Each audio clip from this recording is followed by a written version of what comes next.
Is that her? Part of the show, viewers, are boats in motion here at the ACBS July Classic. Ladies Shore is just crossing our docks right now.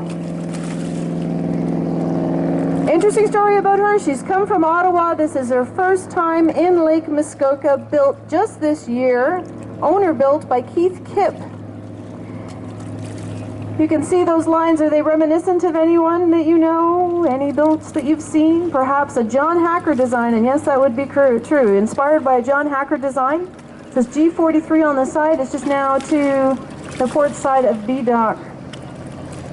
That's Lady Shores, owned by Keith Kipp.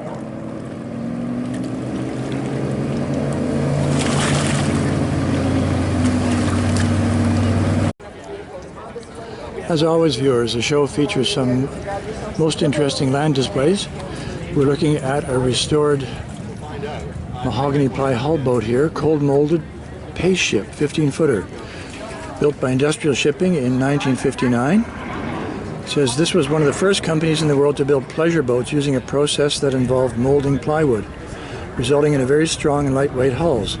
The process has been perfected during World War II.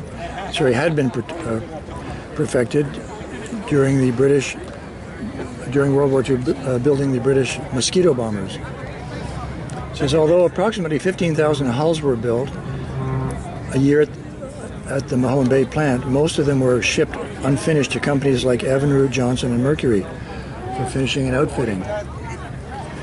These Plycraft speedboats were being built up until 1956 when the plant burned down.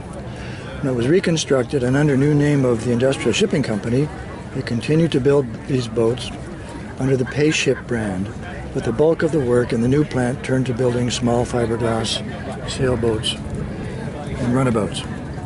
Beautiful mahogany ply dash. Mahogany veneer, obviously. Really attractive. We're going to be taking a look, viewers, momentarily at a boat called Dinghy Ling. Amazing, very different lines on this boat, and a very different hull construction technique, I understand.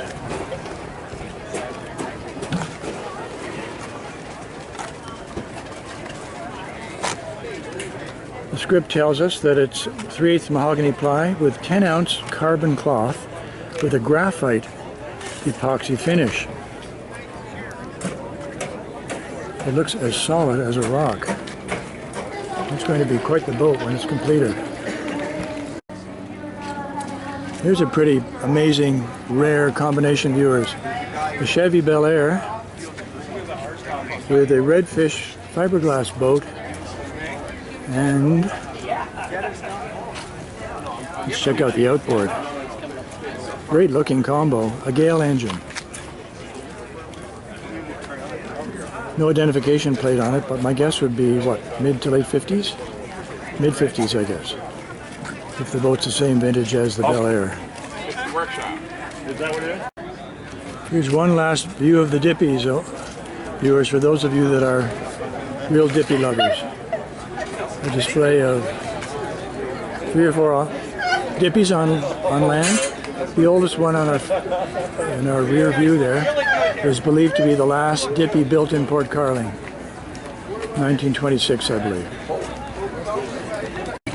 We have everything from dippies to ditchburns here at the show today, and we've seen some lovely gentlemen racers out there as well. But I wanted to talk a little bit more about Ditchburn, progressing from simple fishermen's rowing skiffs to luxury cruisers up to 100 feet in length.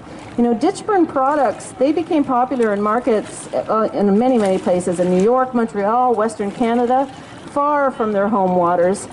And yet the Great Depression was really hard on the Ditchburn company. At one time, it opened a second boat building shop in Orillia. It was doing so incredibly well. Then the company closed, started up again, and finally the company collapsed in 1938. So it's been 77 years since the last Ditchburn was made. An interesting fact, though, was that after the Ditchburn closed shop, they had a lot of Ditchburn hulls that had been made, but hadn't gone any further. So people snapped those up. And they were able to build boats with those hulls and create their own hybrids. I'd love to have a boat builder who can come up and talk to me about how some of those Ditchburn hulls might appear in boats that we see on the lake today, and we don't even realize that they're a half a Ditchburn. And it would be wrong if we didn't say a special word to Harold Shield. Harold Shield founded the Toronto International Boat Show. He was a past ACBS president, and he authored the book, The Ditchburn Boat's Muskoka Legacy. He passed in 2008, but I think he says it best. He says, in the first 3 decades of the 20th century, no pleasure craft builder anywhere surpassed the Ditchburn Boat Company.